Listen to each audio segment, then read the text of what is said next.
Ladies and gentlemen, your attention please for safety announcement.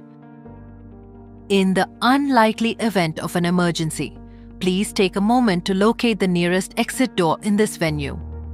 Following the instructions from PA announcement, please exit premises through the nearest exit door. Following the exit signages, take the emergency staircases to reach assembly point in front of building and wait for further assistance.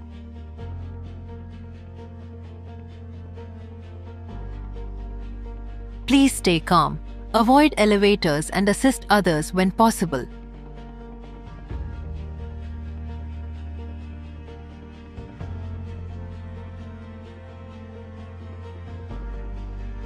We appreciate your attention in complying to safety instructions for the building.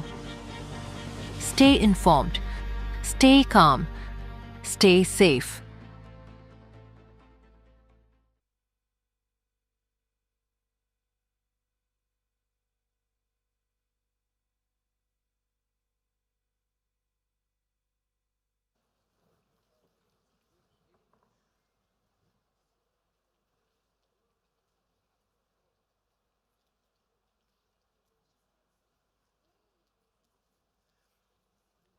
Good evening and welcome to the 36th Annual General Meeting of Persistent Systems Limited. It is wonderful to see so many of you here in the auditorium today. We are here in the Devang Mehta Auditorium at 4 p.m. on Monday, August 3rd, 2026 in our registered office on Senapati Bapat Road in Pune. As the quorum is present, let me start the proceedings of the meeting. As an introduction, I am Anand Deshpande, Founder, Chairman and Managing Director of the company. On behalf of my fellow Board of Directors, I am delighted to welcome all of you to our 36th Annual General Meeting. As we gather here to reflect on our past, the past year, discuss our progress and chart the course of the future, this AGM provides us with an opportunity to engage in meaningful discussions, address your queries and share our vision for the company's future. Today's meeting is organized as a hybrid meeting, yet it is really good to see so many of you in this auditorium today. I'm also happy to share that several members who could not be here in person have joined this meeting online. Let me welcome them as well. As we get started, let me start by introducing our board members. Let me start first with all the independent directors who have joined us online. Signing in from New York, we have Independent Director and Chairman of the Nominations and Remuneration Committee and Executive Committee and Member of the Investment Committee, Dr. Ambuj Goyal. Thank you, Ambuj. Signing in from Los Altos Hills in California, we have Independent Director and Member of the Executive Committee and Investment Committee, Ms. Anjali Joshi. Signing in from Santa Barbara in California, we have Independent Director and Member of the Nominations and Remuneration Committee, Mr. Daniel Levin. Thank you, Ambuj, Anjali and Daniel for joining this meeting. Both Daniel and Anjali have joined in from California, so it's really early in the morning for them. It's 3:30 in the morning right now. So thank you very much for taking the effort for being here in this auditorium. Now let me introduce you the independent directors who are on stage. We start with Praveen Kadle, Independent Director and Chairman of the Audit Committee, Risk Management Committee, Executive Committee and Investment Committee. Next we have Avni Davda, Independent Director and Chairperson of the Corporate Social Responsibility Committee and Member of the Audit Committee, Stakeholder Relationships and ESG Committee, Executive Committee and Investment Committee. Now let me invite Arvind Goyal, Independent Director. He is the Chairman of the Stakeholder Relations Committee and the ESG Committee and also a member of the Risk, Nominations and Remuneration Committee. Then we have Dr. Ajit Ranade, who is an Independent Director and member of the Audit Committee, Risk Management Committee and the Nominations and Remuneration Committee. And let me introduce you to my fellow colleagues. We have our CEO, Chief Executive Officer, Sandeep Kalra, and our Chief Financial Officer, Vineet Teredesai. And finally, let me introduce you to our very dynamic Company Secretary, Mr. Amit Atre. We have several distinguished guests in this auditorium. I want to call out some of them. Let me start by acknowledging the presence of Mr. S.P. Deshpande or Dada, who is here. He is a promoter of the company and a former director of the company as well. Let me also introduce Mrs. Sonali Deshpande. She is the chairperson of Persistent Foundation, and we will learn more about some of the activities of the foundation as we go on today. It's a very heartening thing today that we have several former directors of Persistent Systems here present in person. We have Mr. Pradeep Bhargav, Kiran Umrutkar, and Sunil Sapre here as well. We also have Rajesh Gonaski, who is also a former CFO of the company. Thanks for coming. I didn't see Rohit today, but maybe he's here somewhere. Maybe he's online. Okay. We also have very special guests here today. I must welcome Manas Human. He is the founder and CEO of Nagarro, and you will hear more about Nagarro as we share some of the updates today. We also have Mr. Pratik Agarwal, who is the Chief Financial Officer of Nagarro. Thank you very much for being here to be part of our shareholders meeting. I'm sure they'll be very excited to see you and meet you. We also have Lucina Berger, who has come all the way from Germany. She landed this morning. She is a partner from Hengler Mueller, our legal advisors in Germany, and thank you for coming. We also have present in the auditorium several members who are responsible for ensuring that our business runs on time and is run effectively. So I would like to introduce Mr. Swapnil Dakshin Das. Swapnil is a partner for BSR and Company LLP. They are our statutory auditors, and they have been statutory auditors since the 35th annual general meeting, which was held in July 2025. Thank you, Swapnil. We also have Tejashree Joshi and Kaustubh Deshpande. They are partners from Joshi Apte and Company, our tax auditors. We also have Mr. S.V. Deulkar here in person. Mr. Sridhar Mudliar, Sheetal Joshi, and Meenakshi Deshmukh. So S.V. Deulkar is SVD, which is the company, SVD and Associates, our secretarial auditors. They have been our secretarial auditors since financial year 2025-26. They are also the scrutinizers for today's meeting. So thank you for being here. I want to thank Mr. Sanjeev Yadav. I guess he's not here, but maybe he's online. He represents NSDL, who have provided us with this e-voting platform and the video conferencing platform for today's meeting. So I want to thank NSDL for doing that. I also want to welcome and thank Sandeep Pawar of MUFG Intime India. They are the registrar and share transfer agents for this company, and they have been our partners since very beginning ever since our IPO. So thank you for being part of and supporting us all through this. Thank you all for joining this on video. Now I would like to, as we get started, I want to share a short video about Persistent's activities during the last 1 year. And while that is playing, I'm going to request the directors to please come in front again, and we'll clear the stage so that we have a clear view of the video. Can we place the video, please? Thank you.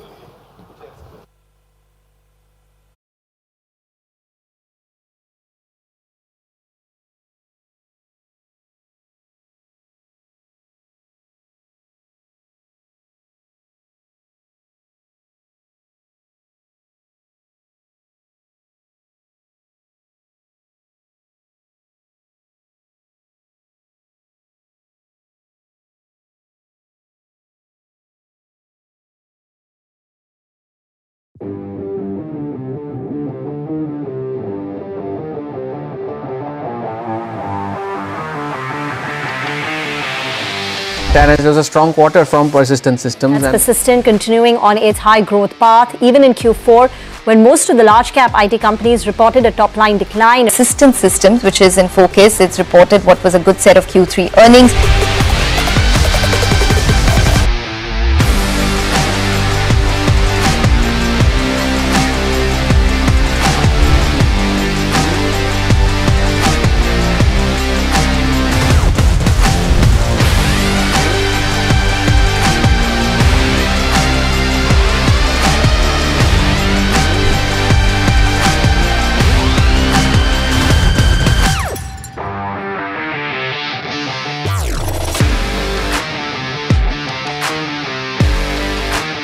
Enterprises start to see the value of their data being leveraged by the technology of the AI, neural networks and everything else applied to my data set.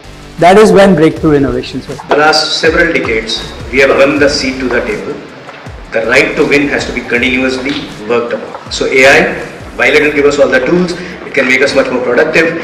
It is the shift from effort to intelligence. It is where the secret sauce will come.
Persistent was clearly the newsmaker of the day yesterday. It made a strategic bet with the acquisition of a German digital company called Nagarro. This is a strategic acquisition. This combination gives us truly a global footprint. If we look at the combined companies will be 65% in the US/North America, 22% in Europe. If you look at the industry side of the house, we basically are big in tech, the ISV part of the world. We are big in BFSI and healthcare life sciences, whereas Nagarro is big in industrial.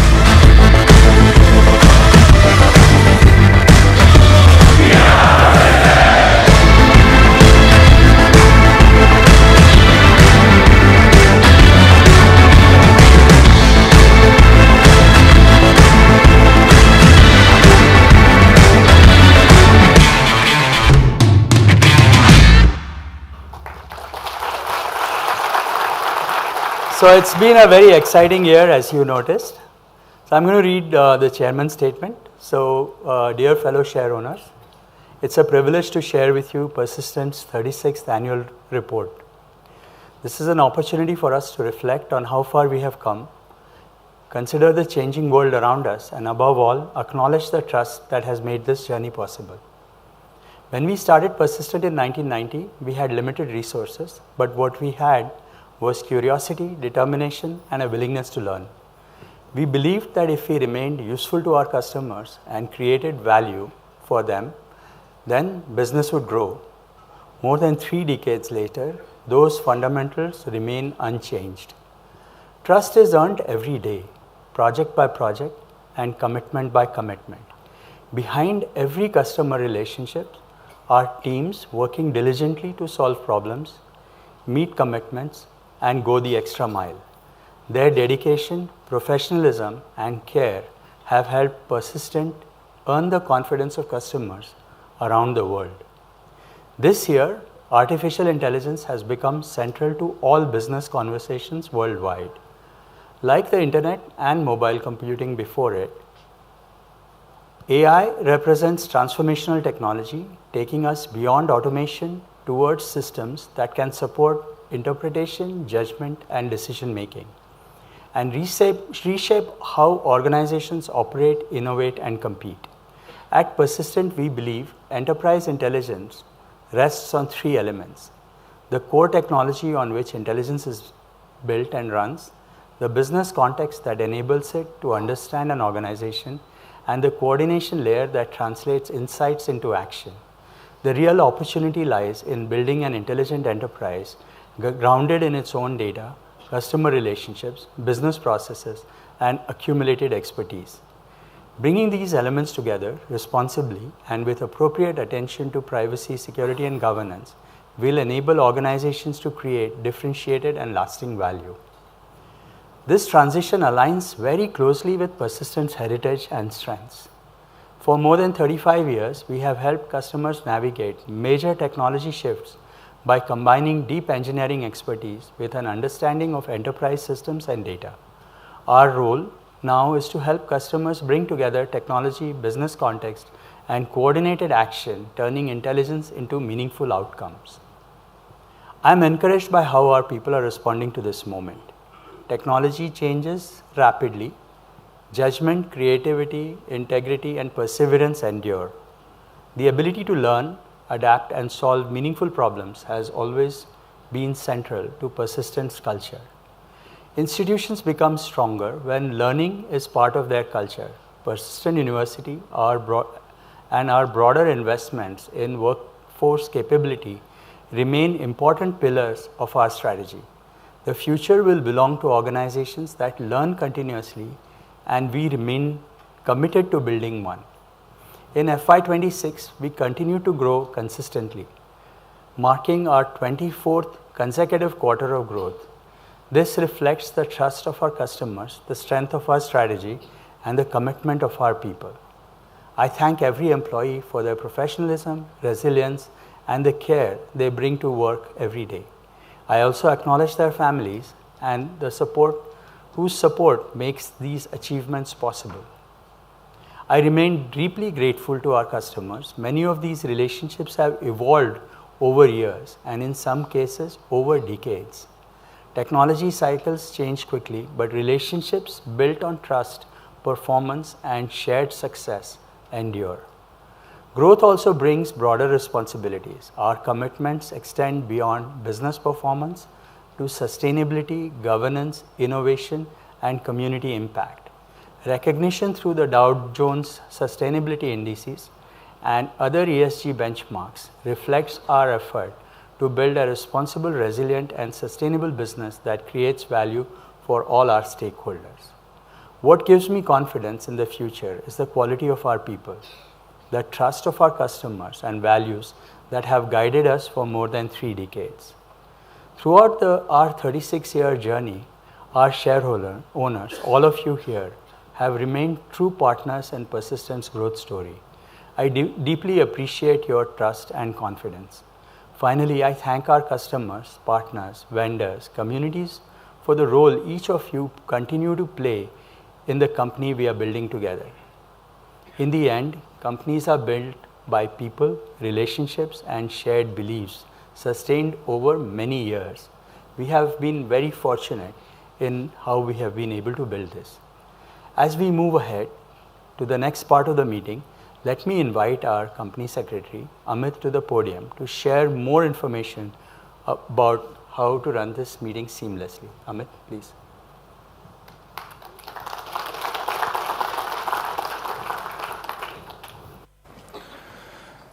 Thank you, Anand, and welcome shareholders to the meeting.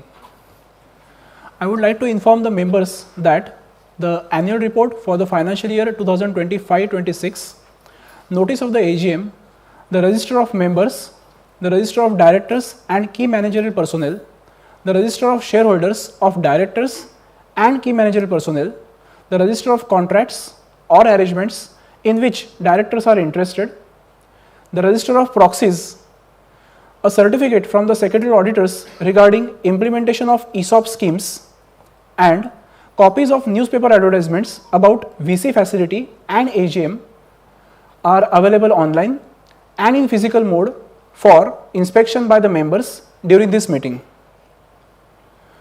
Online copies are also available on the company and NSDL portal. As the meeting is being held in hybrid mode, the facility for appointment of proxies by the members attending this meeting through video conferencing is not available. However, members attending this meeting in person are allowed to appoint proxies. The proxy register is also available for inspection. The company has received and considered one proxy form received in accordance with the provisions of the Companies Act 2013. I have a small request to you to make. Those who are attending this meeting in person and have not submitted their attendance slip at the registration counter are kindly requested to submit the same after the meeting to mark your attendance. The attendance slips will be provided outside the auditorium after the meeting. I would like to now invite Sandeep to the stage to share the highlights of the year. Thank you.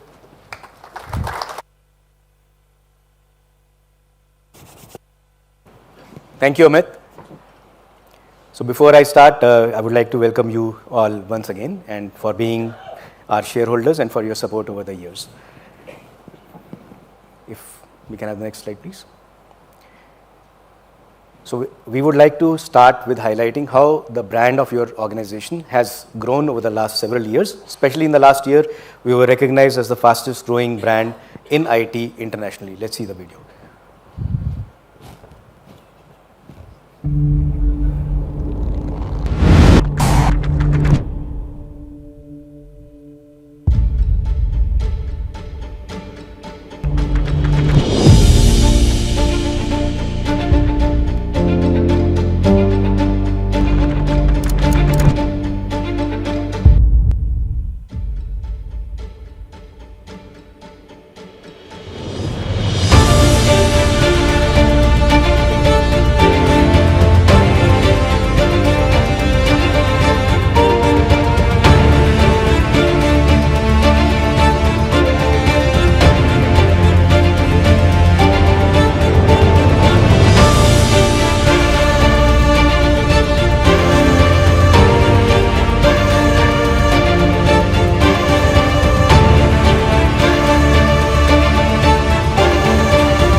is one achievement we are all very proud of, and I'm sure many of you would also be. All of this is backed by the consistent effort by our team members globally. Over the last several years, we are among the fastest growing company in terms of our revenues, and hence, being recognized by the brand finance side, it comes on the back of this last 24 sequential quarters of revenue growth.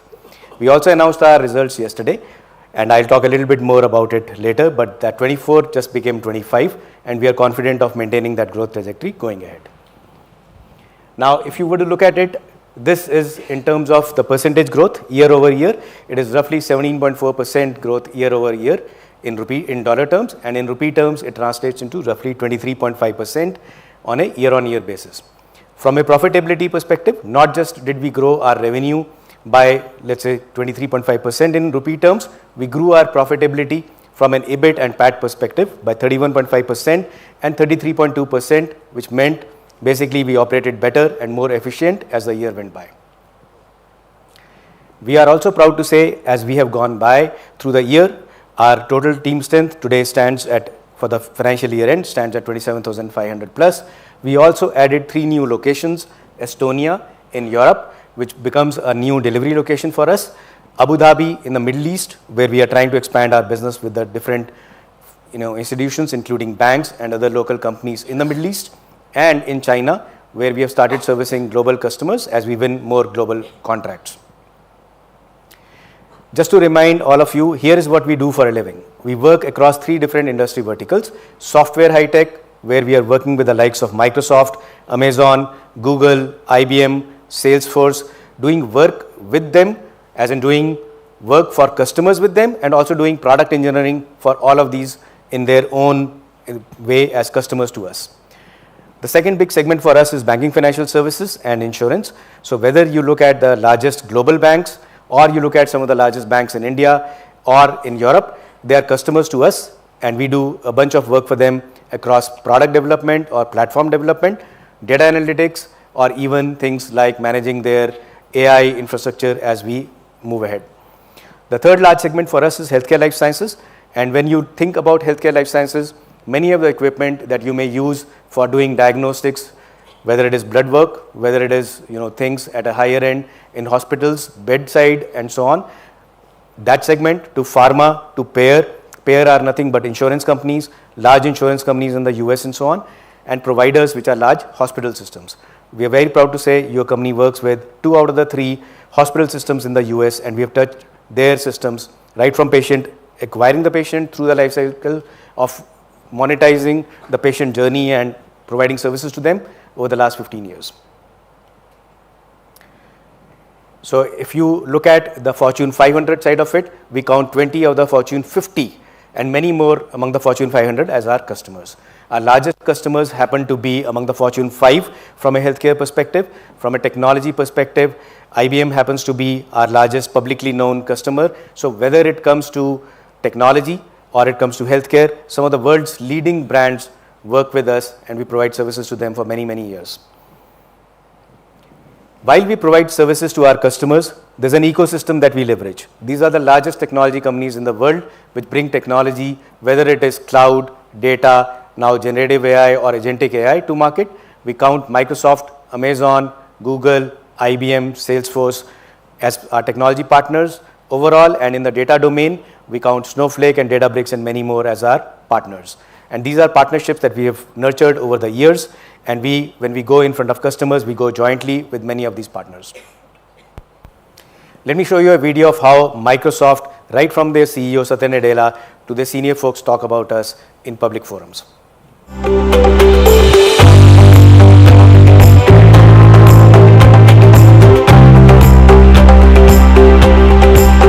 Had a chance to sort of meet with Persistent, who's done similar things to be able to then really deploy across the board. From our partners at Persistent. We built a really effective declarative agent that fits right into people's workflow. It's grounded on the authoritative SharePoint data that backs their work, so it gives them what they need right in the flow of work without having to go and hunt for it. But what makes this app especially powerful is how tightly it integrates with the M365 apps. Now, Anand talked a little bit about the AI part. And from the AI perspective, if you're curious what we as a company do, we are working across 3 different vectors. On one side, we are developing an AI-led product development lifecycle platform called SASVA, and this is used by us in delivering services in doing product development for independent software vendors, the technology companies, or in the enterprises, large banks, large financial services institutions, healthcare companies, in doing their application development and so on. The second pillar of it is the enterprise data readiness. When we embark on the AI journey is as good as the underlying data and the systems supporting that. Some of the biggest programs that we are doing for Fortune 100 companies are on making them prepared for the enterprise AI implementations as they go along. Last but not the least are the vertical specific or horizontal specific business use cases where we use our platforms like iAura to deliver those services. So to summarize, there are 3 platforms, 3 different use cases where we are investing heavily to understand the enterprise context and deliver services onto them in a very differentiated way from our bigger peers or peers across the landscape, whether mid-tier, European, US heritage and so on. On the back of all the capabilities that we built, we continue to be recognized by various people like ISG or Gartner or Everest, many other significant analysts and advisors who the customers look to for understanding the capabilities of various vendors in our ecosystem. So I'm very proud our team has delivered very well on the capability build, getting the recognitions, on the back of that recognition, building the business and delivering the growth that you see. Not only have we done that, and as Anand mentioned in his opening speech, we have also built our journey on the ESG initiatives in the various theaters, various markets that we play in, whether it's India. We also have the Persistent Foundation now in the US. So we pretty much contribute to the society in the different markets, different geographies where our customers and where our employees are. We are also very well recognized for building the high performing workforce for the future. We have invested significantly in developing Persistent University right here in Pune in Hinjewadi. It's one of the biggest investments that we have done over the last several years. If any of you wants to visit that, we are happy to host you. It has classrooms which are equal or better than a Harvard of this world. It has offline, online, both kind of trainings available to our employees. On the back of all of that, we have been awarded many of the awards for being the best companies to work for, the best companies in terms of the investor confidence, the most honored company by Excel and so on. From our initiatives, we are also tying up with multiple universities, whether it is in India, whether it is in the US, whether it is the likes of IIT Kharagpur, IIM Ahmedabad, or whether it is the School of Engineering in Milwaukee for various talent related activities and also sourcing talent from them for our own growth as we go ahead.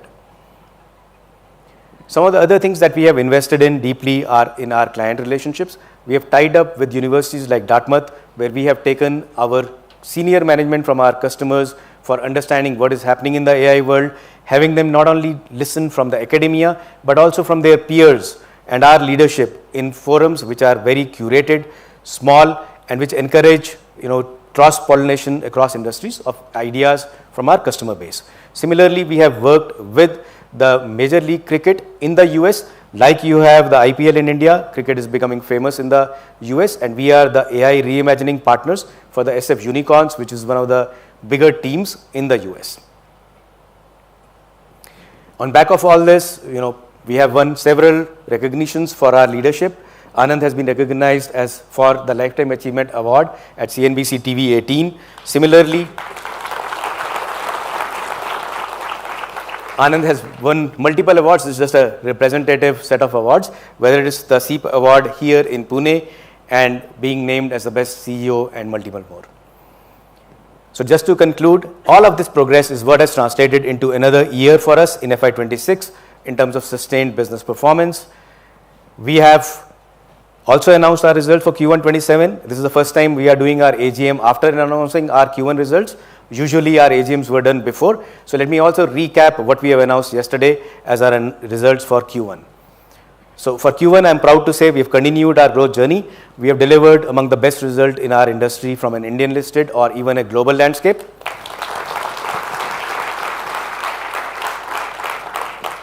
So we grew our yearly revenues at 16.1%, delivering a quarterly revenue of $452 million. On the back of that, we also won a significantly large deal with one of our largest technology customers. This is 125 million on an annual basis and 650 million on a yearly basis. In simple terms, what it means is our growth journey for the next several quarters is intact and we have more and more to deliver. So from that perspective, rest assured, FY27, this is not a guidance, looks to be a fairly good year for us as we move ahead.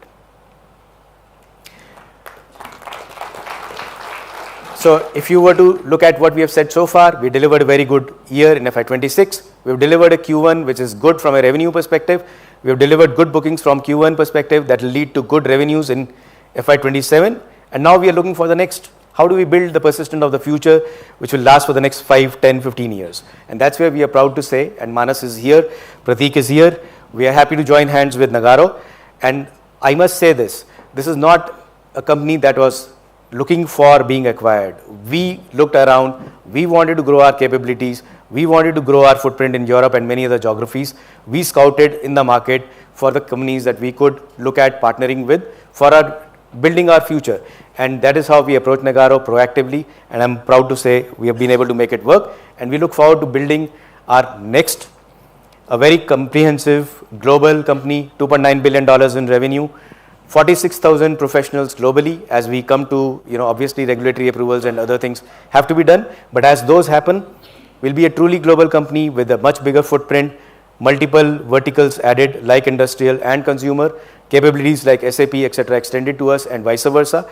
So we are confident with the management team that we are inheriting from Nagarro. As the transaction happens, we'll only become bigger, stronger, and be able to deliver even more to our aspirations and to your confidence. So with that, I will stop. Sincere thanks to all of you for being here and for your support in this journey, and I hand it back to Anand. Thank you.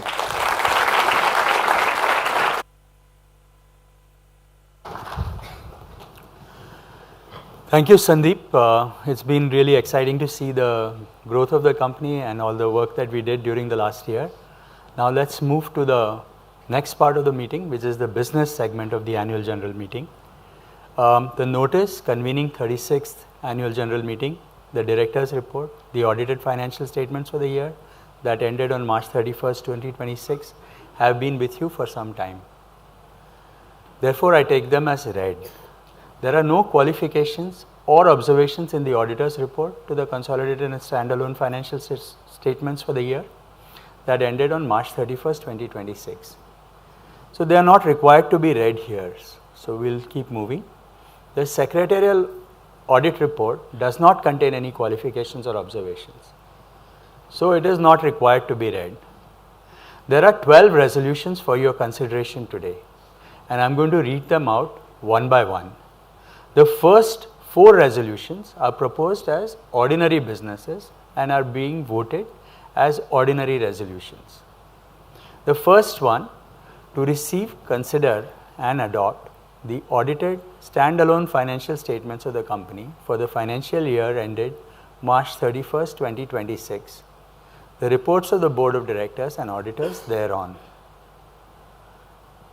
Number 2, to receive, consider and adopt the audited consolidated financial statements of the company for the financial year that ended on March 31st, 2026 and the report of the auditors thereon. Number 3, this is regarding the dividend, to confirm the payment of an interim dividend of rupees 22 per equity share and to approve the payment of the final dividend of rupees 18 per equity share for the financial year 2025-26. This aggregates to a total dividend of rupees 40 per share, and our share is 5 rupees per share. As I'm an interested party in the next part of this business, let me invite Mr. Arvind Goyal, who is the chairman of the Nomination and Remuneration Committee, to chair the meeting for the next agenda item.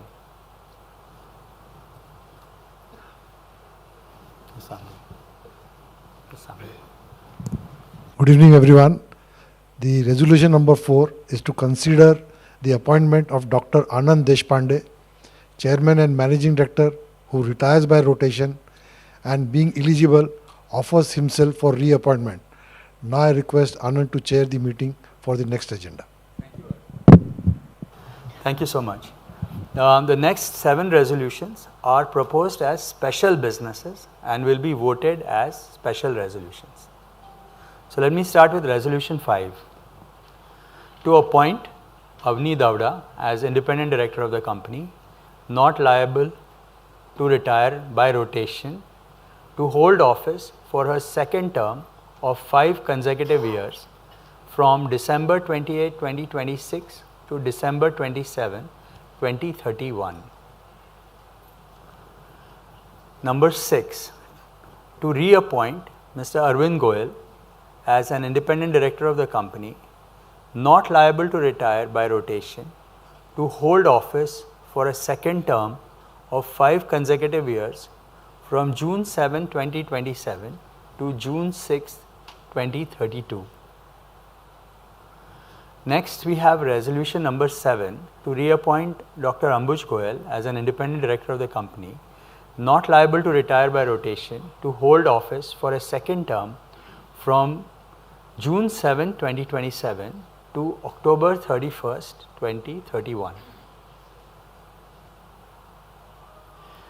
Number 8 is to reappoint Mr. Daniel Levin as an independent director of the company, not liable to retire by rotation, to hold office for a second term from June 10th, 2027 to April 30th, 2029.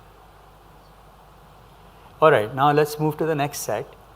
Resolution number 9, to consider and approve the acquisition of Nagarro through Galaxy Germany Holdings, a wholly owned subsidiary of the company, which would be the direct acquirer in this transaction. Number 10, to consider and approve the creation of security and provisions of corporate guarantees to be given by the company on behalf of Galaxy Germany Holdings.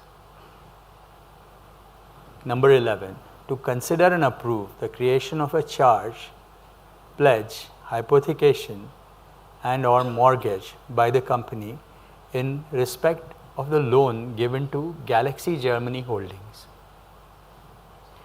Okay, now this is the last one.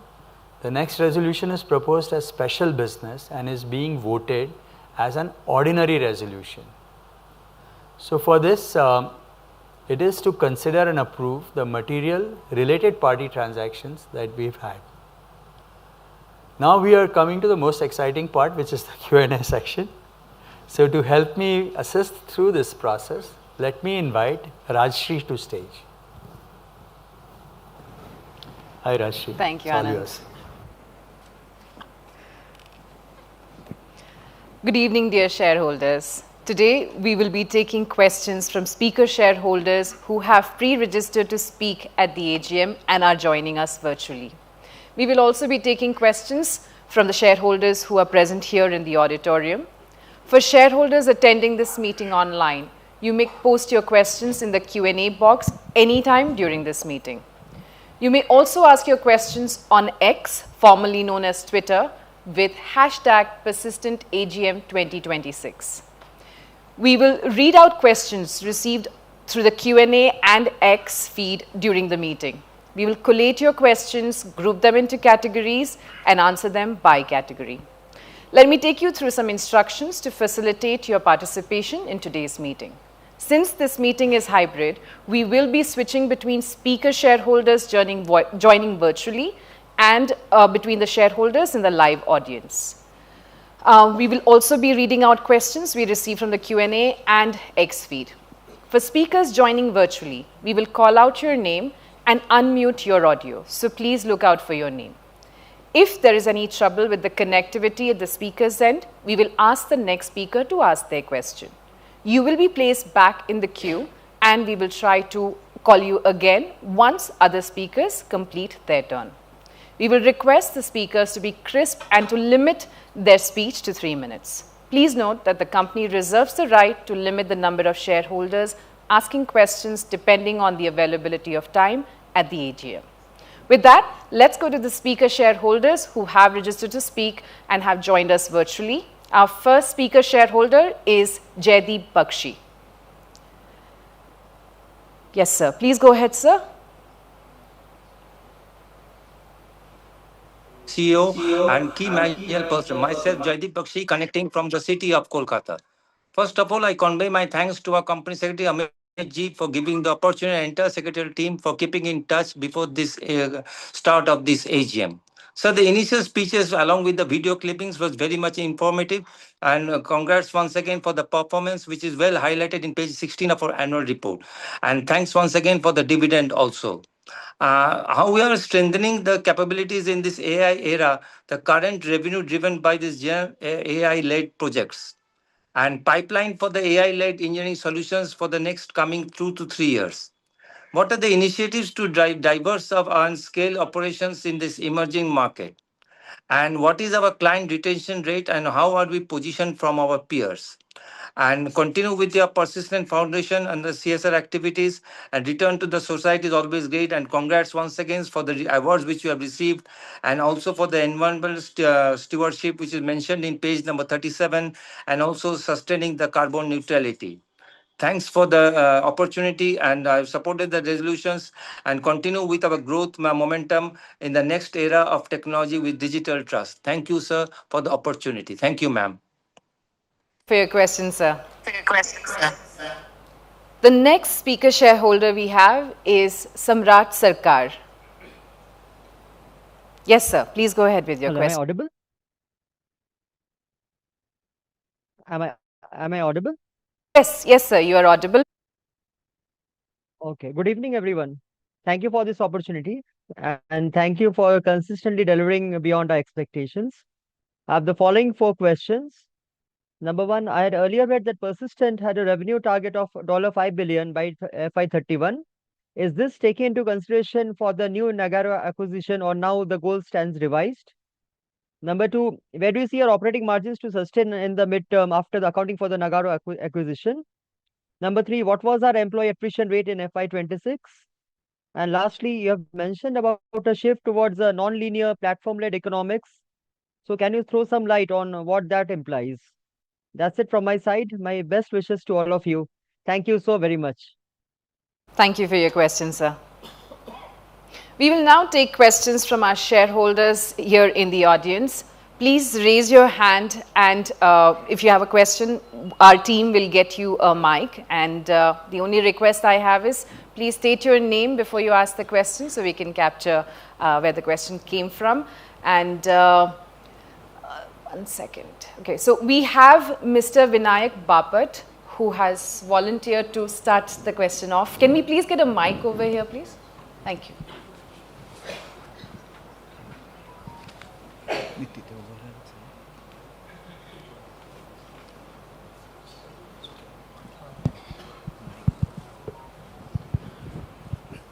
Good evening, everybody, brother shareholders, board of directors, and some other ex-directors, and also the guests from Nagarro.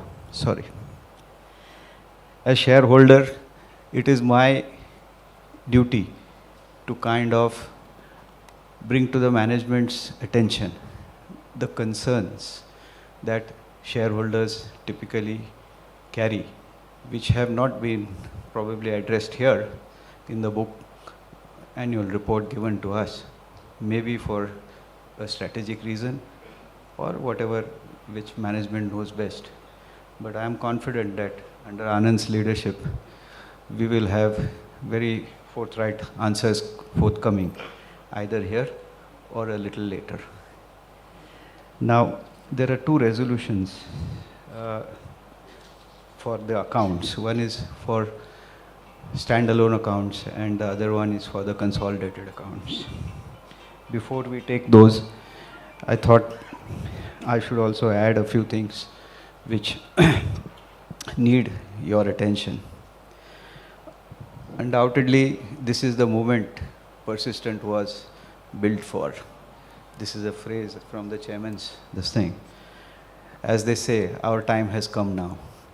And it's come, and it's good that everyone is in good health and cheer and vigor to take forth the agenda that is being laid out, because it means another Himalaya to climb from because 25 successive quarters, thanks to Kalra's leadership in the last 4 years, we are seeing some outstanding results. Years ago, I had a small concern. I used to tell Anand, why is EBITDA going less than 23, 24? One fine day he told me, we are okay with looking at 17 or 18. And the last 10 years, we are in that range. It is commendable. It is not an easy task to maintain an EBITDA at that level consistently. So, as we said, Persistent stands apart. The CMD's letter says that they give value for 36 years and all on building trust and customer retention. Very disciplined execution, and they've got 30,000 certifications for artificial intelligence and machine learning. I do not know whether the IT industry in India or global, where we rank with that achievement. It is the fastest growing IT services brand, as we saw. And I am keeping my fingers crossed that the Nagarro acquisition should not lead to a dip, because such type of performances are rare. And I come from a company called General Electric, where we used to have AAA rating. So these things will have an impact on your rating, and we are only AA plus and stable. I would endeavor the CFO to ensure that we move to AAA after successfully integrating Nagarro. The ISO 42001 certification, how many companies are there in India or globally who have also achieved this? Like last year, I always complained that my CMD is underpaid. I want my brother shareholders to seriously look at this. You cannot have a company where people who report to the CMD are paid much, much more than our CMD. It is not he is not contributing. He is very modest and unassuming person. See, uneasy lies the head on which the crown rests. That itself is good enough for him to merit a very healthy and compensation. And I urge the Nominations and Remuneration Committee to prevail upon the chairman, because he is interested in this resolution. So he will keep himself out. So the others should vote and give what we shareholders will be happy with. Because I feel guilty. At the end of the day, when I see my dividend check, I feel guilty that I have not compensated one of my directors adequately. It's not right. So I'll keep making this speech. Maybe I am the only shareholder who keeps making this speech. But I don't mind, because I feel that it's a right cause. The other thing, in the managerial compensation, there was a lot of disparity. The company's performance has been outstanding. And we see that CMD gets only 8% raise, CEO gets 12.3%, and my CFO gets 44%. And my independent board of directors, they get 57%. I think someone told me, I got some feedback, that the 57% for the independent directors was after a lapse of time. So are the current independent directors earning some bread which belonged to the previous independent directors? No, we have to be very clear on these things. The company has got enough resources. No one can say, "Ami visrun gelo." No, this is not acceptable. We have to raise our governance standards and be on the dot. Because such sort of disparities, I am a third party person, I read only the annual report. Then you feel, "Arey, kya ho raha hai idhar? Aisa kyun ho raha hai?" You feel odd, no? When you see 200 other companies which have different ways of compensating, and we are different. So I think either it needs explanation in the notes. See, the annual report is our document. It is our way of presenting ourselves to the world. We should make the most of it and be elaborate and explain our position so that doubts should not arise in shareholders' minds.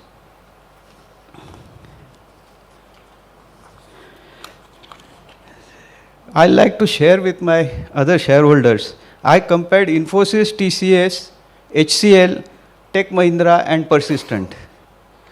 We are small, the other four are very big. But one thing which caught my attention, how our employee productivity, thanks to the CEO, has been outstanding. TCS revenue per employee was $51,000 in 26. Persistent revenue per employee is $60,000. What does it tell me? My work, the work which I am doing, is right at the top. We are getting high value work and our clients are paying us that much. That is what I monitor on this. This dollar revenue per employee, where does it rank me in my Indian companies? And I'm very happy to see we have overtaken TCS. And not for one. Last year also we were better than them. Last year TCS was $50,000 per month per employee and we were 57,000. So we are consistently doing well. And that we have also overtaken Tech Mahindra. Tech Mahindra is also a few times bigger than us. So what I'm trying to say is we are there. That top line which CEO put up, 25 quarters, shows a whole lot of numbers on the bottom line where we are outstanding. There were a few inconsistencies I noticed, and I think it is CEO Kalra's letter. The dollar revenue increase in the board report and the dollar revenue increase in your letter, there is a distinction. If you do the arithmetic, the board report comes 18.9%. And that is on page 164, where you will see 18.9%. Whereas what Kalra has referred to in his letter to us is 17.4. So I think someone in the finance and secretarial team should pay a little attention to detail. And before he sends out his letter, आप थोड़ा financial numbers edit कर लीजिए, because he has got so many things on his head. Very often, someone told me it is constant currency. Now I looked up various exchange rates. Way constant currency का क्या rate है rupees से? मिलता नहीं है किधर भी constant currency. So okay, it is an invention of the IT thing. We understand it is like the Indian basket of crude. It is a mix of everything.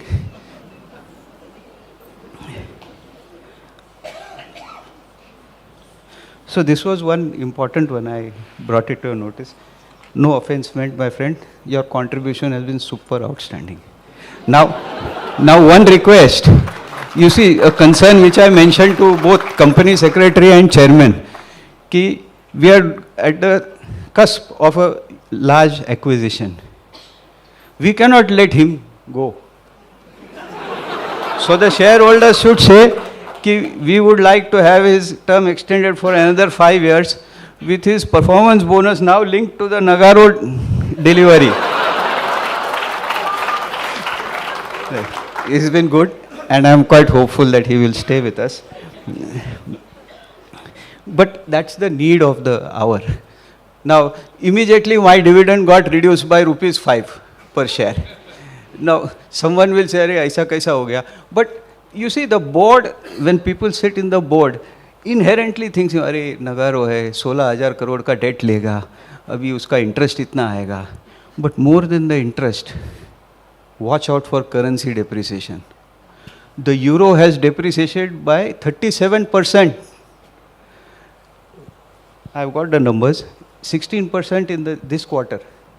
So my query to you, CFO, is why don't we take a dollar denominated loan, not a euro loan, currency loan? Because all our income is in dollars. So you have a perfect hedge.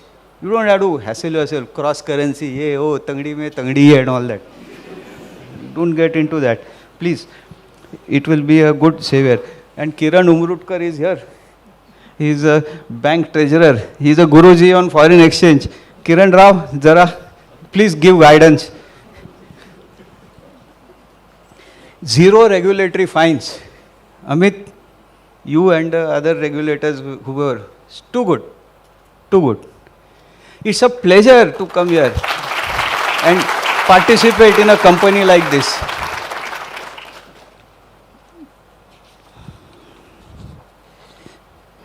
I talked about rating also. Now I will come to the acquisition. Gentlemen from Nagaro, CFO and MD, please do not misunderstand me, but it is my duty to do a searching question of my board, and they will surely reply to all my concerns. You see, we are taking a debt of roughly 16,000 crores, between 13.5 to 16,000 crores, which ranges 1.75 times of our net worth to nearly 2. If you take the higher side, it becomes 2 times.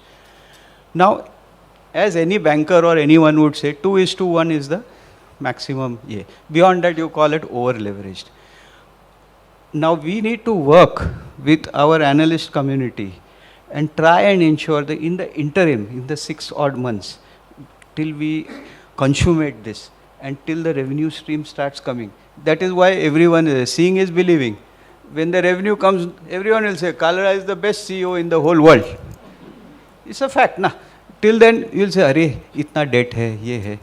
And that is where the currency depreciation will wipe us out.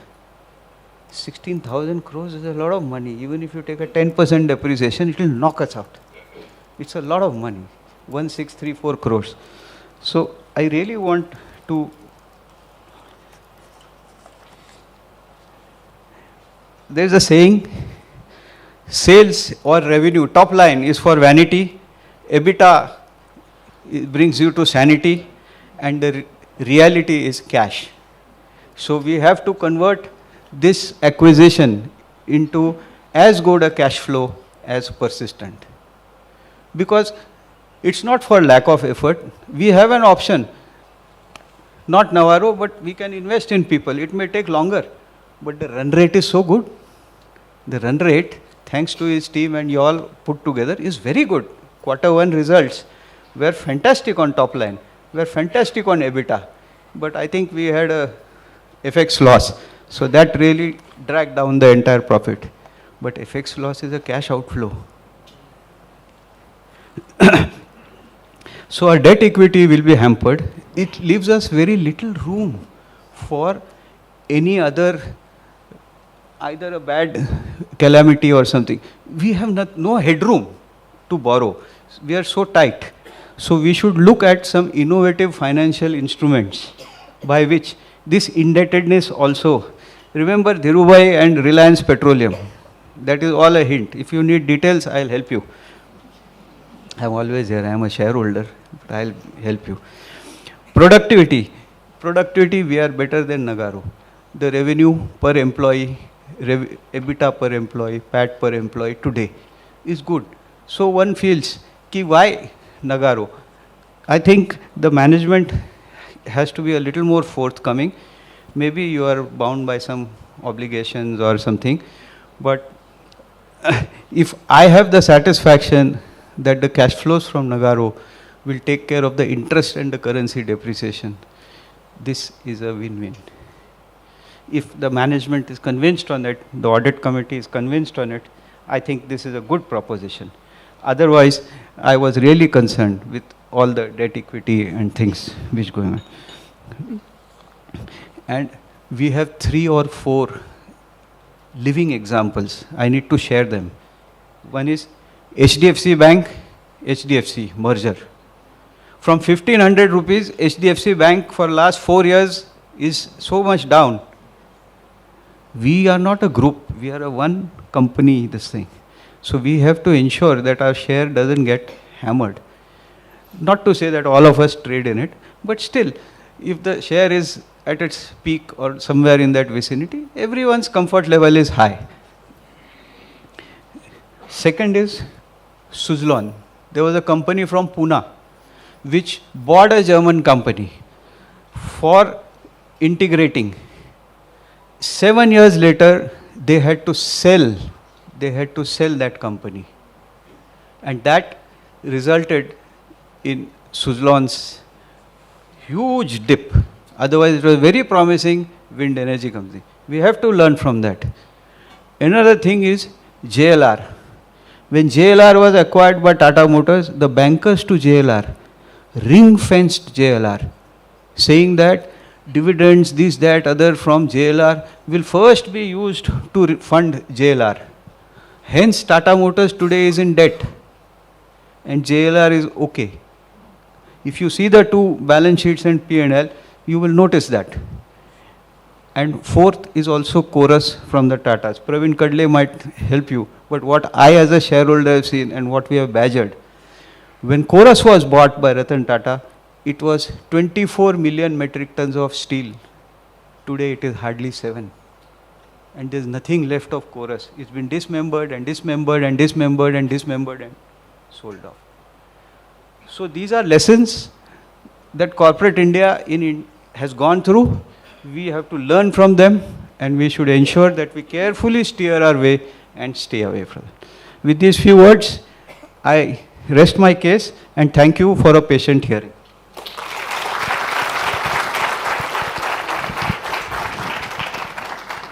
Okay, any other members in the audience who would like to ask their questions to the executive team? Please raise your hand and we'll get a mic over to you. I don't have any major question. Just I want to congratulate Mr. Sandeep Karla. I think you are the highest paid executive, CEO executive in India. Nearly 268 crores, what I most highest that what I read in the paper. So congratulations, and I am sure about the Karla and Sandeep under the leadership of these two persons. Our company is not only for the global print, is a global leader in the future. That I am sure about it. And even though Mr. Bapat said about the 16,000 crore, it's okay, it's a burden, but I am sure the very good work and our people, the working very nicely for this company, definitely we will come up from this loan, and in future, our company is again very good cash-rich company like this. And might be Mr. Bapat says about the chorus, and I am from that year, 15 years, 17 years back, the TCS only, the service company saved the all Tata Group. What I know, because Persistent is one of the very good brand in the service, and that will definitely go in positive result. Okay, thank you, sir. Thank you. Any questions? Please raise your hand. Okay, I have a question that's come online that I'd like to. Yes, please. We'll get the mic. Split our share from 5 rupees to 1 rupees or 2 rupees. Because that value also again increased, that's why. I am not asking about the bonus, but the split is very nice thing. Okay. Thank you. Okay, so I'll read a couple of questions that we have received in the Q&A box, which associates to the question you've just asked. The board of directors can consider bonus issue of shares and rewards to its shareholders to negate volatility in the stock market. That's one of them. Second one is what's the roadmap in the coming 2 years? How many employees are working in the organization, and any acquisition in the future that we can anticipate, any bonus shares that we can expect? And lastly, with the way AI is advancing, do you foresee that coding skills will be obsolete over a period of time? How does it really affect IT service companies like us?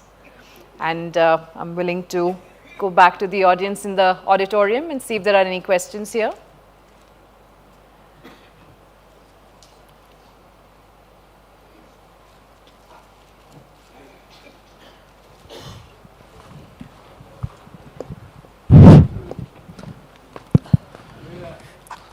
Good evening, everyone, and hearty congratulations to the entire board of Persistent and giving consistent, or rather I will say persistent 25% quarter of growth is no joke, and that itself speaks volume. And more so, I am happy कि आपल्या पुण्याची company, 25 quarters consistently, persistently grow होते. So please give a big round of applause for the management. As regards the salary structure, etc., was mentioned, I think most of them save for salary, especially maybe due to the option exercise, which we used to, see in Tech Mahindra as well, because I am from Tech Mahindra earlier.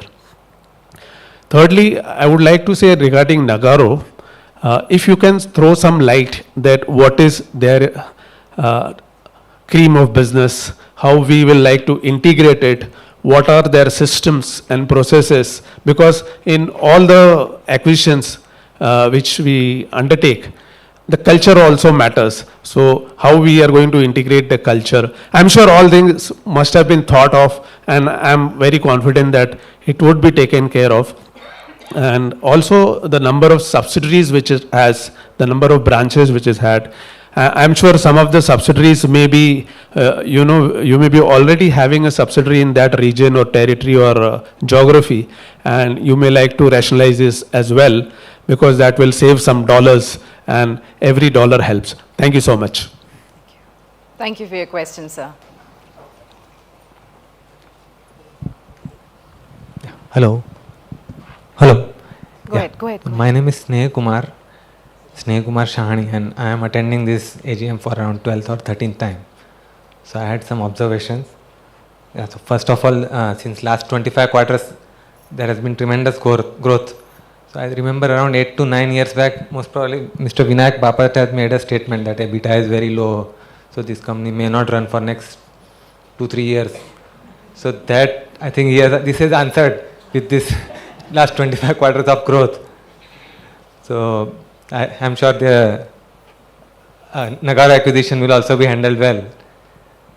So yeah, that accounts for applause for Mr. Sandeep Kalra. So definitely the disciplined growth that we are going through next 5 to 10 years, we need not worry about anything. But some questions I had, not just to Persistent, it's particularly about Indian IT industry. So everyone is doing like that. So there is less focus on this research, and I can see the CTO organization,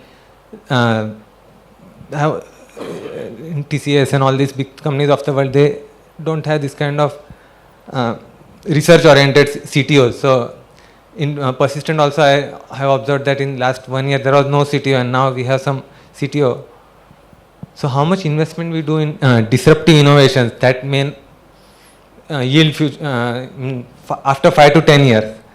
So we do invest in some work that would yield in 6 months or 1 year, H1, H6. But how? When will Indian IT industry raise to the standard of the global standards like OpenAI of the world? So I would like to hear the views of Dr. Ambuj Goyal and Dr. Anand Deshpande on this part. Thank you. Thank you so much. Thank you. Thank you for your question.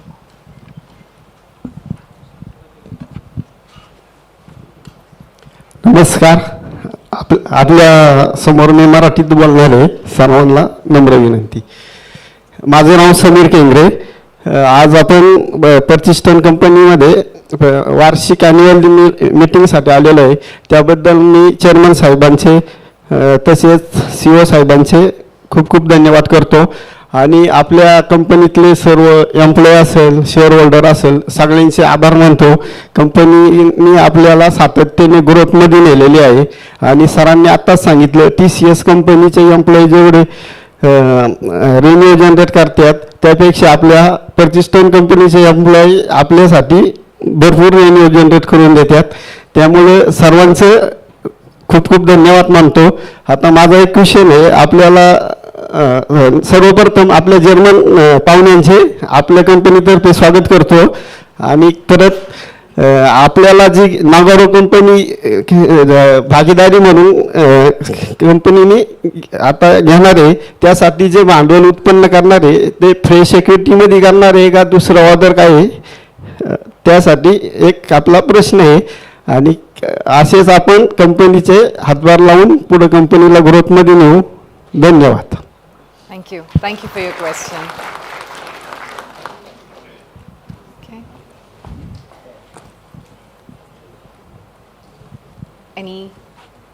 Anyone else who'd like to get access to the mic to ask a question? Thank you for all of your questions. We really appreciate your involvement and participation in the well-being of your company. Before we get to the next segment, we'll play some videos for you.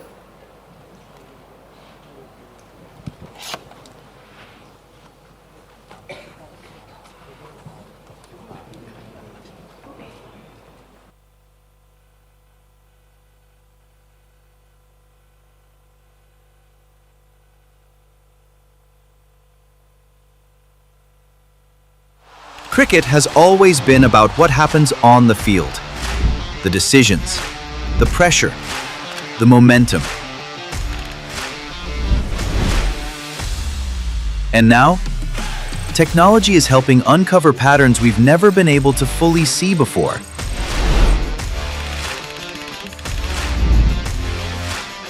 Creating new ways for players, teams, and fans to experience the game. Cricket has always been a game of skill, strategy, and split-second decision-making that can change everything. And now, technology and AI are opening up entirely new ways to understand the game. For players and teams, and for fans who want to experience every moment more deeply. That's why we are excited to welcome Persistent as our official Re-AI Imagining partner of the San Francisco Unicorns. Together, we're exploring how engineering, data, and AI can help reimagine the future of cricket. The game, Re-AI Imagined. Together, we're reimagining the future of cricket.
I think AI writes better code than humans, but I think the important thing is to not fight AI for writing code, but try to figure out how to use AI to write better code.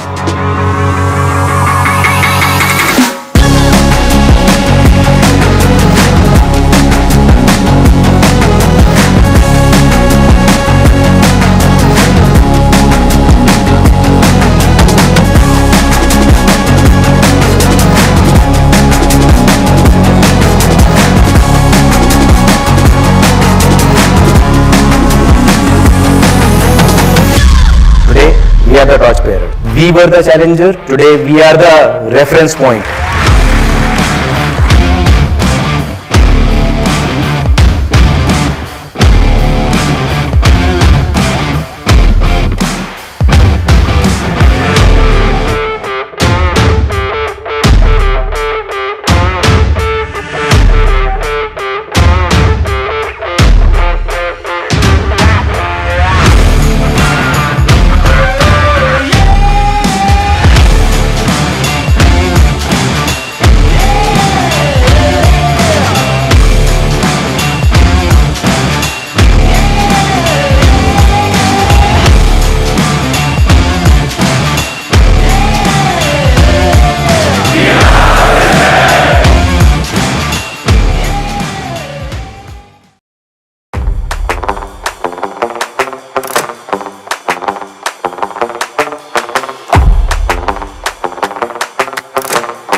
to Anand, Sandeep, Vineet, Amit to continue the Q&A segment for us. So thank you all. Hello, check. Yeah. Thank you all for asking very engaging and very hard questions. So, we'll ask the CEO to answer them. I hope you can hear me. Yes, so let's get started. I think maybe it's useful. There were several Nagarro related questions. So I think maybe, Sandeep, if you can share a little bit about the plan and the timeline and also some of the financing related questions to reassure the shareholders about the value that we are planning to generate. That may be a good place to start. And then, of course, we will go through all the other questions as well. Sure. So before I go into much details of the financing and other things, so let me talk a little bit about what Nagarro is, who Nagarro is, because I think there's a lot of questions around why did we do this and so on. And Manas is also here, so Manas, you can close your ears. We can't pay anything more whatever than what we have done so far. So if you look at Persistent so far, Persistent as of this point in time, and there is a full detailed investor call that we did and we explained the rationale as well. That's available on our investor website. We'll request you to see that at your leisure, but I'll try and quickly summarize why we did the acquisition or why we are in the process of doing it and so on. So if you look at Persistent today, we are 27,500 of our team members spread globally. Let me give you some statistics. North America, 3,100 plus. Europe, 330. India, 23,800. Rest of the world, which includes Australia, Malaysia for us, and a few other places, 200. Let me give you Nagarro statistics. North America, 500 plus. Persistent, 3,100 plus. Europe, Persistent, 330 plus. Nagarro, 2,700 plus. India, both the companies have a significant presence. Nagarro has 13,500 plus team members in India out of the 18,500. Rest of the world, Middle East, Japan, Australia, Philippines from a tech perspective, that is where they bring the strength. We are not even present in those geographies. Now, think about it from another perspective. Think about it like if you are a large customer, Persistent is doing a great job with you, but now you have a global bid where you want Persistent to service you globally in different parts of Europe, in different parts of Middle East, Japan, and so on. We would have done a very good job and we stand a very good right to win in our main markets like North America and other parts of Asia Pacific and smaller presence in UK and so on. But we kind of face some hurdles when we bid on global bids, and that's where Nagarro complements us very well from a geographic footprint. Now let me talk about the capabilities in terms of industry verticals. Technology vertical, Persistent is $550 million, Nagarro is 200. BFSI, banking, financial services and insurance, Persistent is 600, Nagarro is 155. By the way, that 155 has the who's who logo in Europe. So they have some of the most marquee logos in banking, financial services in Europe where we lack. And vice versa, we have the who's who in the US side. Healthcare life sciences, we are $450 million, give or take. Most of it, if not all, is in the US/North America. Nagarro is 80 million, very good customers. Small amount in the US, most part in Europe. Industrials, we are very small, $70 million. Nagarro is $370 million. They've done a phenomenal job. They have the who's who, BMW, Mercedes-Benz in auto and more. Similarly, they have the who's who on the industrial side. There is very little overlap between us two in terms of where we play. And even in the automotive side, they are on the digital side, not on the business that is coming down, the business that is growing up. If we look at overall the consumer side of it, they count the who's who of the brands, and because of confidentiality reasons, I don't want to name the brands, but they count the who's who of the brands in the world from a consumer perspective where we are very small. They also count publicly the city of New York as one of the bigger customers, where in public sector we have no presence.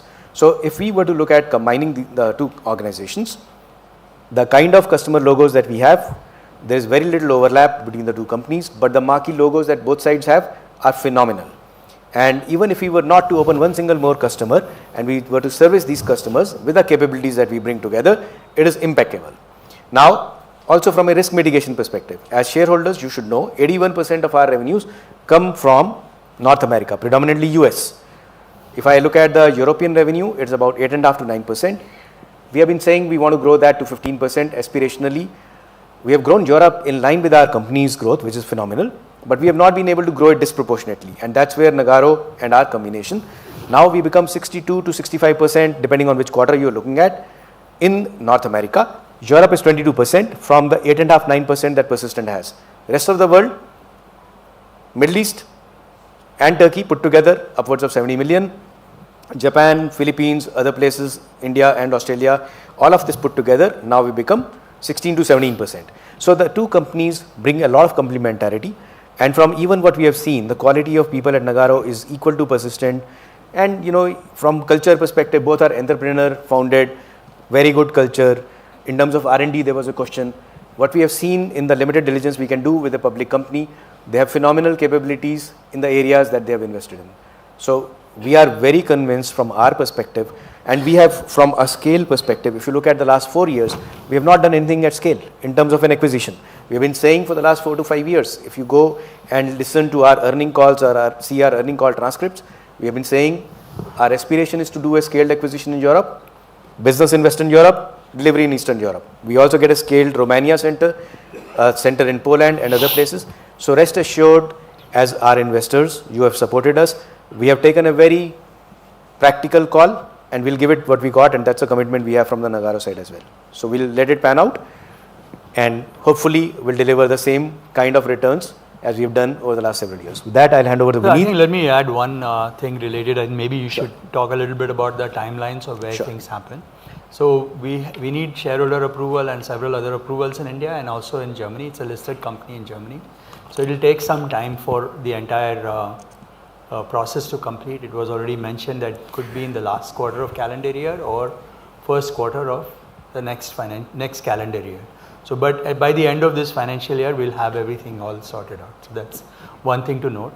The other important thing to note is that as per the way the laws and everything else works out, Nagarro will remain an independent company operating in Germany for at least the next 1 to 2 years. So that is another factor that will happen. So while the integration will happen over a period of time, it won't all happen on one single day. But we will keep the shareholders posted with all the activities as this transition moves along. But we are very confident that this is a long-term play for us, and this should help us as we expand our business in the future. Sure. So I'll just add on the regulatory part Anand talked about. So in terms of timelines, SEBI equivalent in Germany is BaFin. So our document, the open offer document, thanks to Lucina and team and other partners that we have, is already with the BaFin folks. In the next week, we intend to, once we get their approval, open the open offer. It takes 4 to 6 weeks for the open offer to close. The acceptance is on that. Then we have the RBI approvals in parallel, and there are other competition commission approvals and FDI approvals in various countries. Not to bore you with too much detail, but lots going on. Next 3 to 4 months, all of this should coincide. And while the companies may remain independent, once that is done, we'll collaborate. And there's a legal framework in which we can collaborate. We can take each other's capabilities to our customers and supersize our accounts and even open newer accounts. So with that, I'll hand over to Vineet. Vineet, if you can talk about the financing part of it. Yeah, good afternoon, everyone. So in terms of financing, right now, the bridge financing, what we have secured, it is in euros. But at the same time, we are also in the process of securing the long-term financing options, and we are exploring multiple options that are available with us. Mostly it will be in dollar based, which will also act as a natural hedge against our revenue, combined revenue that will be coming in. And that should get closed in the next couple of months. So we'll keep you updated, and the resolution that we have sought today actually is for the bridge loan and the debt that we are looking to take over as for this company. Can I answer the rest of them? Yeah, so I think let's go. Yeah, so I'll go through the strategy, M&A, HR related questions. So one question, and I'll try to club a few questions together because many questions are like to like. So there's a question on our $5 billion target by FY31. So we have said always it's an aspiration for us to grow the company to $5 billion by FY31, which basically means that when we exit, the last quarter should be 1.25 billion or more. We had also said our near-term goal or near-term aspiration is $2 billion by the time we exit the FY27. And I can say with pride, even without Nagarro integration, the Nagarro approvals coming in place, we should hit that aspiration ahead of time. So we let the time pan by, and this confidence comes from the fact that we have closed a fairly large deal and that we have announced publicly. So that is the underlying confidence that we have. Now for FY31, as we bring the two companies together, our pro forma revenue from the last quarter perspective itself is $2.9 billion. Add the growth from both the companies, and if we grow even at a reasonable clip, we have enough and more going for us in terms of accounts, capabilities, and the operational rigor that we have. We should hopefully meet our aspiration of $5 billion by FY31 well in time. Nagarro will be a part of that, and we've always said that along the way we will do some acquisitions, so that is fair square part of the whole aspiration that we had. Now there's a question on any more acquisitions going. So right now I think we owe it to ourselves and our shareholders to first come together, deliver to what we have going with us. Hopefully the regulatory approvals come in time. So for the next several years we are not looking at anything big. If there are anything that comes our way which is very good or which is due to some vendor consolidation etc. that we do, which is a tuck-in acquisition, we can never say never, but from a scaled acquisition perspective, as of this point in time, there's no other plan but to make Nagarro and our combination successful. There's a question about the differentiation in AI and strengthening capabilities in AI, and there are many other questions around AI. So from AI perspective, as we talked about, we have 3 different initiatives. Engineering front, the AI PDLC, the product development lifecycle. Even Nagarro has good capabilities in that, and as we go ahead, we'll try to bring the best of the two together. Second part is enabling the larger companies with the data part of it, so that they are enabled at the basic infrastructure / data layer for enabling AI use cases. We call it the enablement for enterprise data readiness, EDR. The third part is the vertical or horizontal use cases. So we rest assured we are working on all these 3, and there is different teams which work on building capabilities and scaling it up in our customers. Now there is the other question about ESOPs and so on and so forth. When is the next ESOP? I'm sure some employees have asked this. So whenever there are any such things, we'll keep you posted. These are time to time done in line with what we believe are the right long-term incentive compensation for various levels in our organization. So whenever there's anything to update, we'll come openly and update it. There is question about with the way AI is advancing, do you foresee coding skills will be obsolete over a period of time? How does it impact the IT services companies like ours? So it is not this that the coding skills will become obsolete. It is that, as Anand says at times, it's coders who use AI. That's the combination that will be the most potent combination. So one would definitely need to know the coding skills, but also leverage the various tools that are coming, whether it's the frontier models or whether it's the other models. With that, I'll take a pause. I'll hand over to Vineet for some questions on the finance side. Then I'll come back. There are 1-2 more questions. Yep. So there were one question on where do you see the operating margin to sustain in the midterm after accounting for Nagarro acquisition? So just to let you know, we don't give any forward-looking guidance. We have mentioned it in the press that our endeavor is to maintain the operating margins in the 16 to 17% range before considering the debt and other impact of Nagarro acquisition. And right now we intend to continue with that same guidance. Again, it's not a forward-looking guidance, it's an aspiration. I'm repeating again and again for this. Second, there was a question on dollar revenue increase in the CEO letter and the annual report. We'll check and get back to you, sir.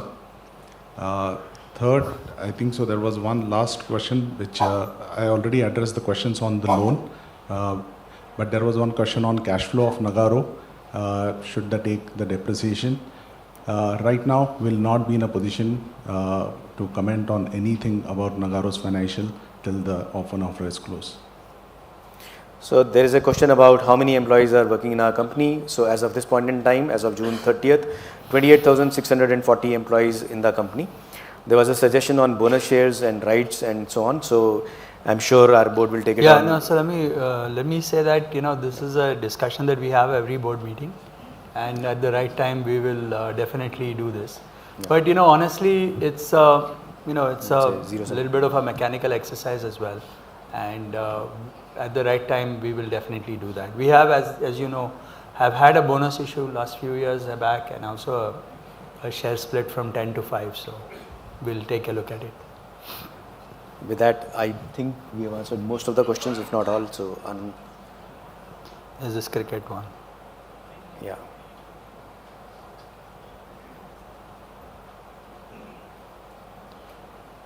Yeah, I think we have covered all the questions that I see here in the list. Amit, for example, didn't get any questions today. But I think all of us have answered all the questions. So with this, let me move on to the next part of the meeting. Thank you all for your questions. And if there are any further questions that you would like to send us, you can send them over email, and we will take our best effort to answer them as well. So I'll move the meeting to the next part now.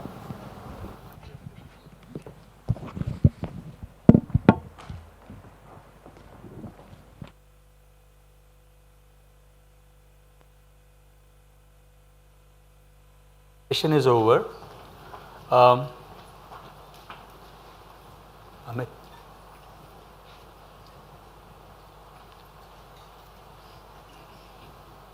Mine. Okay. Now that the Q&A session is over, I will brief you on the voting process. Pursuant to Section 108 of the Companies Act 2013 and the rules made thereunder, the company has provided remote e-voting facility for its members to cast their votes electronically. Further, as stated in the AGM notice, those members who have not cast their votes through remote e-voting may still cast their votes either through the ballot paper or through e-voting until 30 minutes after the completion of this meeting. If members have already cast their votes through remote e-voting, they must not vote again today. Otherwise, today's votes will be rejected.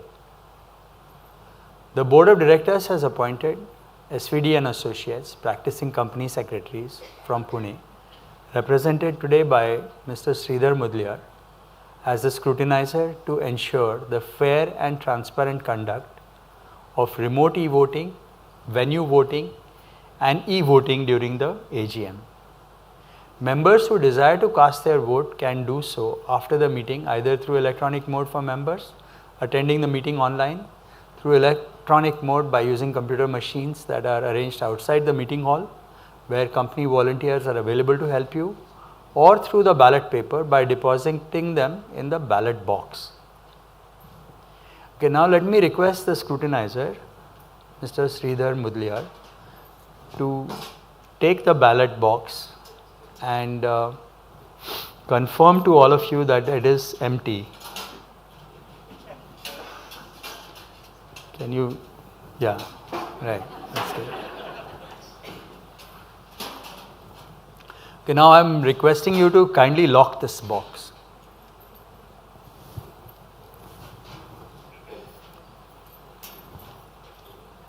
So you can vote in that box if you want to.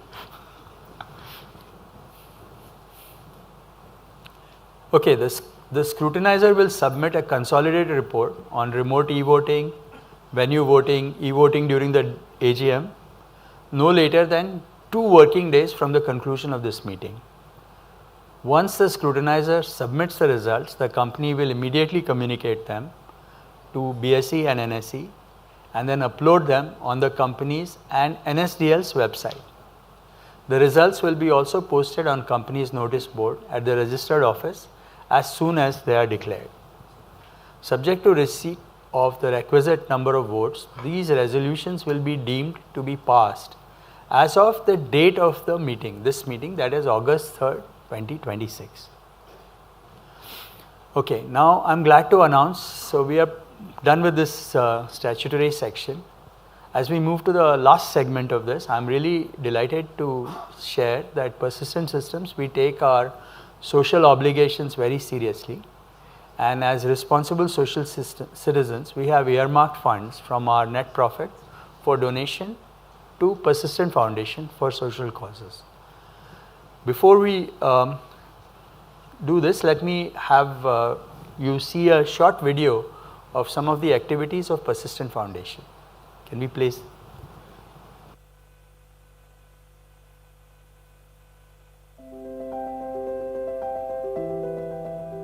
Some dreams begin quietly, in homes where opportunity feels far away. But hope refuses to fade. For over 17 years, the Persistent Foundation has stood beside communities, not just opening doors to education, but strengthening health, livelihoods, and the ecosystems around them. Walking alongside every step forward as individuals, families, and entire communities move ahead. Through over 55 projects and engaging with 65 partners, the Persistent Foundation has touched over 52,000 lives and improved the livelihoods of over 600 families. But this is more than scale. These are not moments, they are movements, and they're only just beginning.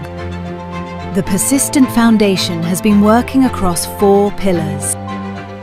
Our education pillar empowers children with, through scholarships, mentorship, and hands-on learning, the Persistent Foundation is helping children step into classrooms with confidence. And when it comes to health, we go beyond care. We restore hope. From addressing malnutrition to enabling life surgeries, we build for communities, not just for today, but for generations to come, creating sustainable solutions that strengthen livelihoods, restore ecosystems, and enable self-reliance. Under our pillar of heritage and wildlife, we are protecting what must endure, safeguarding ecosystems, preserving legacy, and creating harmony between people and the natural world.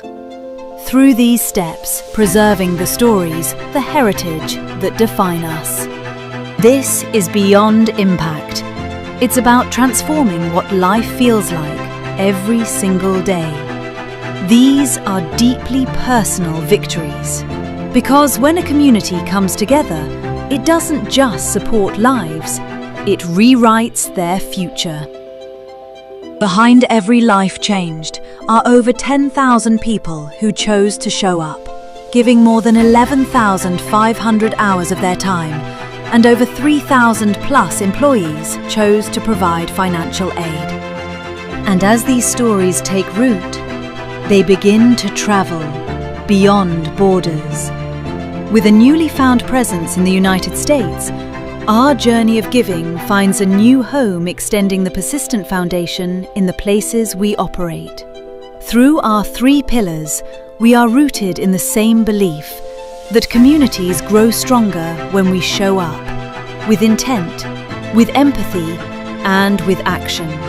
Through local partnerships, employee volunteers, and focused initiatives, we are building meaningful impact in the places our people live, work, and belong. These numbers tell an important story, but the real story lives beyond them, in every child encouraged, every life supported, every family strengthened, and every act of kindness that created lasting possibility. 17 years on, the journey continues, with gratitude for every hand that joined us, and with an unwavering commitment to build a more inclusive, compassionate, and sustainable future.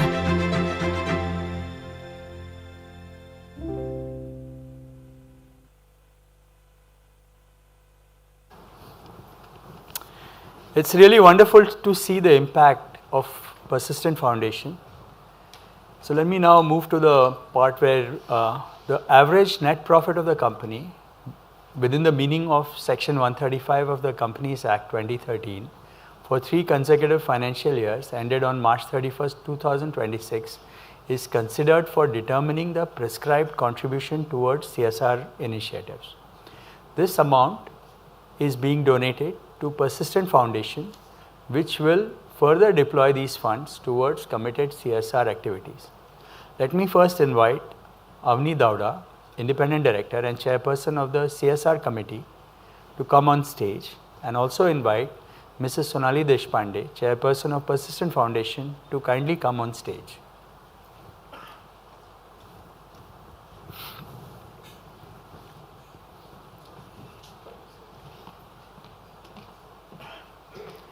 Let me now request Avni to hand over this ceremonial check for 271 billion,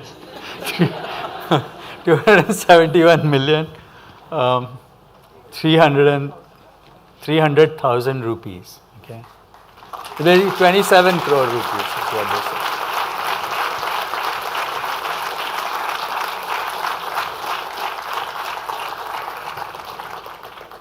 Thank you, and I'm confident you will put this to the right use. Okay, we have, there are several members online, about 600 plus members participated online, and we have more than 325 people in this auditorium and several people outside. But I'm told that the ones who have actually given their attendance slips, we have about 185 members who gave their attendance slips and 37 who registered online. So please, those of you who are here but did not register your attendance slips, please share them so that we can take account of the attendees. Okay. Now let me finally conclude by thanking all of you for being present and participating in this meeting. I declare this meeting closed and we shall play the national anthem, after which those online may disconnect the room from the meeting. Those of you here, I'm going to invite you to join us for refreshments, which are just across the floor. So let me request all of you to please stand up for the national anthem while we play the national anthem.